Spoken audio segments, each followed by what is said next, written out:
Alors, passons maintenant à l'exercice numéro 2. Alors, dans l'exercice numéro 2, on va employer donc la propriété du parallélisme d'une droite avec un plan afin de démontrer, que la droite MN dans cette figure est parallèle au plan POH. Avant donc de lire l'énoncé, on va voir donc un petit rapide sur la formule à utiliser afin de démontrer qu'une droite est parallèle à un plan.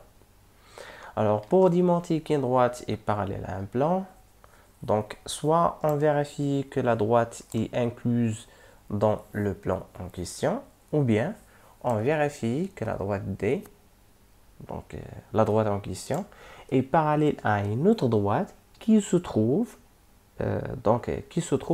dans le plan. Alors, donc si cette condition, ou bien si c'est cette condition que l'on doit donc vérifier afin de démontrer qu'une droite est parallèle à un plan. Donc c'est cette condition, bien c'est cette définition que l'on pourrait donc utiliser afin de démontrer qu'une droite est parallèle à un plan. Voilà, maintenant voyons l'énoncé. Qu'est-ce qu'on a ici? Alors, dans cette situation,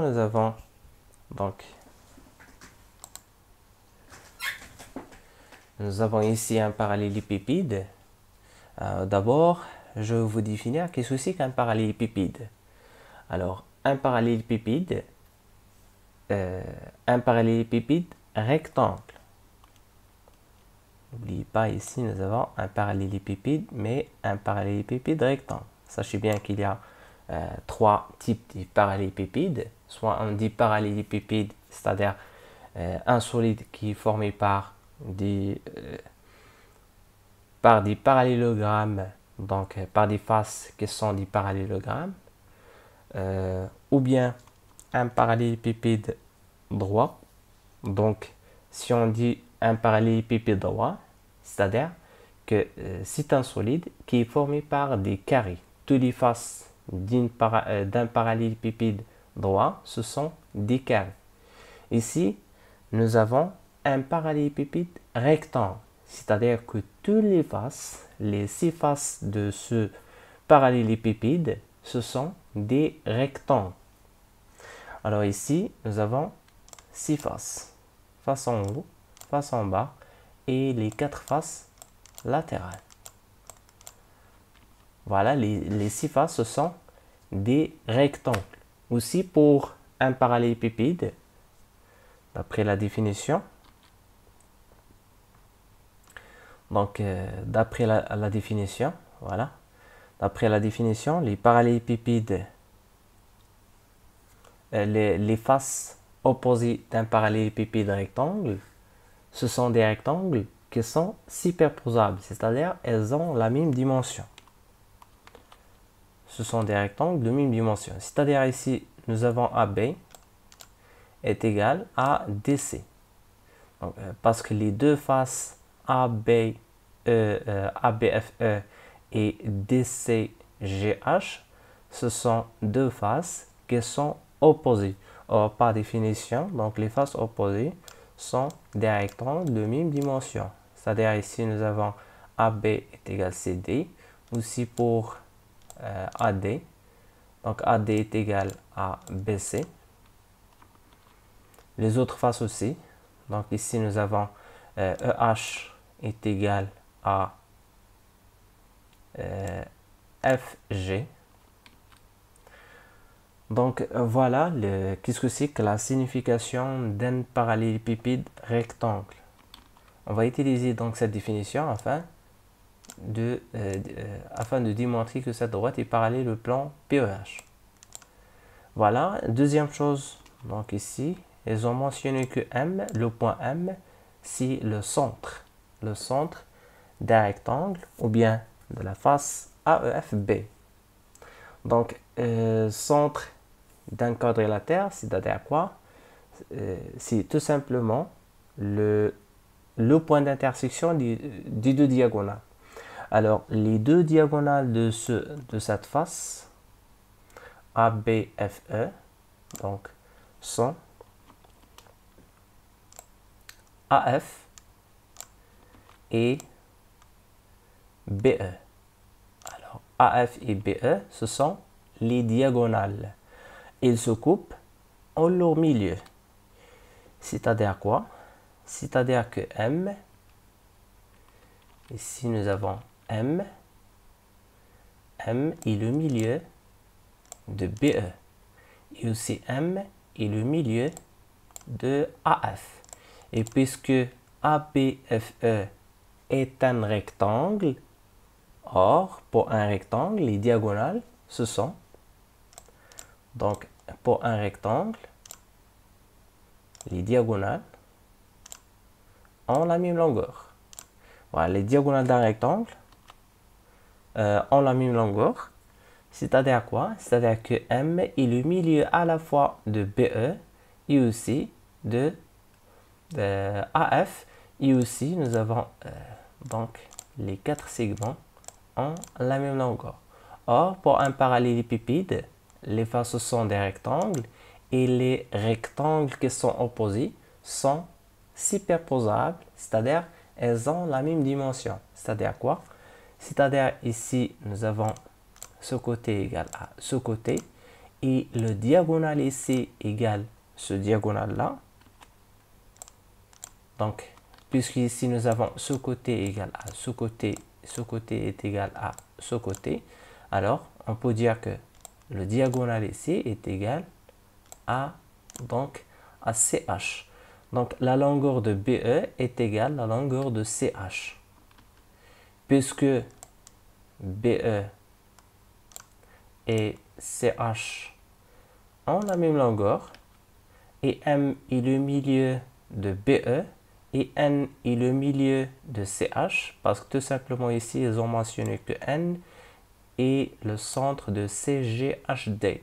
CGHD, c'est-à-dire cette face-là, qui est opposée à cette face. Voilà, ici nous avons N et le milieu de ces deux diagonales. Donc on pourrait déduire que les quatre côtés sont égaux. C'est-à-dire quoi?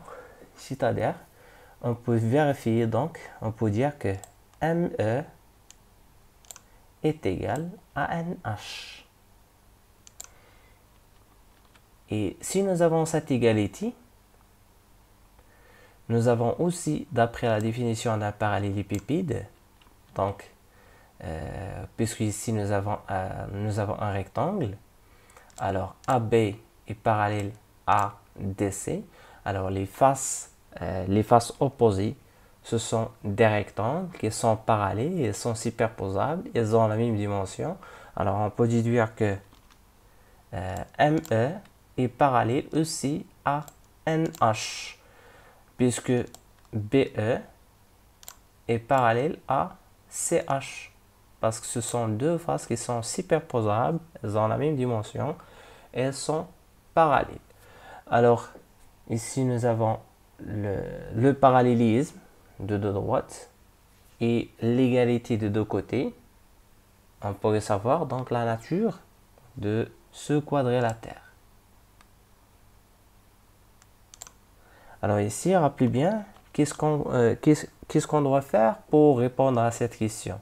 On doit tout simplement vérifier que MN est parallèle à une droite qui se trouve incluse dans le plan PEH, c'est-à-dire une droite qui est formée par l'un de ces trois points. Par deux points parmi ces trois points. Alors, soit on dit PE, ou bien BH, ou bien OH, etc.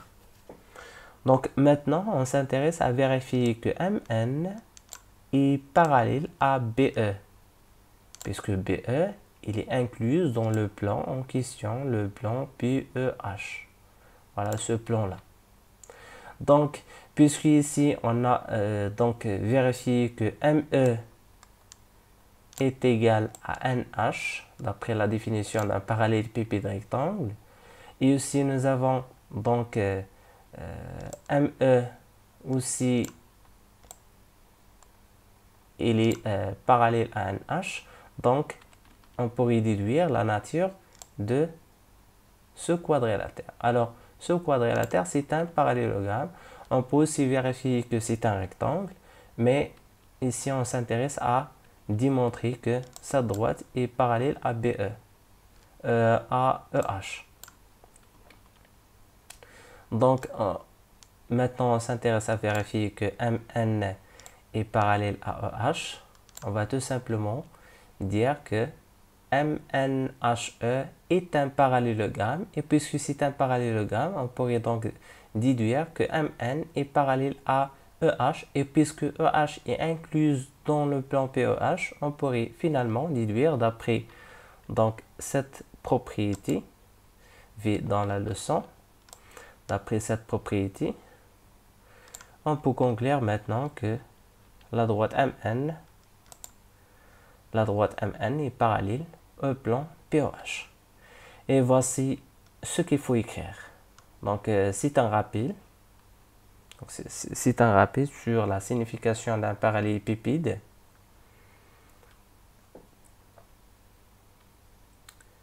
Voilà. Sur la figure, donc il faut mentionner donc l'égalité de ces deux côtés et le parallélisme de ces deux droites afin de déduire la nature de ce parallélogramme. Pour déduire que ce parallélogramme est un rectangle, il faut donc mentionner qu'il y a un angle droit. Donc, si on veut démontrer que ce parallélogramme est un rectangle, donc sur la figure, il apparaît bien que MNHE est un rectangle, mais ici, on s'intéresse à vérifier le parallélisme entre MN et EH. Donc, c'est pour cela on a donc il suffit de démontrer que MNH, donc MNHE est un parallélogramme. Et pour démontrer donc que MNHE est un parallélogramme, il suffit donc de démontrer qu'il y a deux côtés opposés en la même dimension et sont parallèles. Donc, cela permet de dire que MNHE est un parallélogramme. Cela signifie donc que les côtés opposés sont parallèles, d'où MN est parallèle à OH. Et n'oubliez pas de mentionner que AAEH est contenu dans le plan BEF. Donc c'est une condition nécessaire afin de finalement de déduire que MN est parallèle à BEH. Voilà la démonstration maintenant de cet parallélisme entre MN et le plan PEH. On a tout simplement utilisé une seule propriété. Donc, c'est tout simplement, on a vérifié que la droite MN est parallèle à la droite EH qui est incluse dans le plan PEH.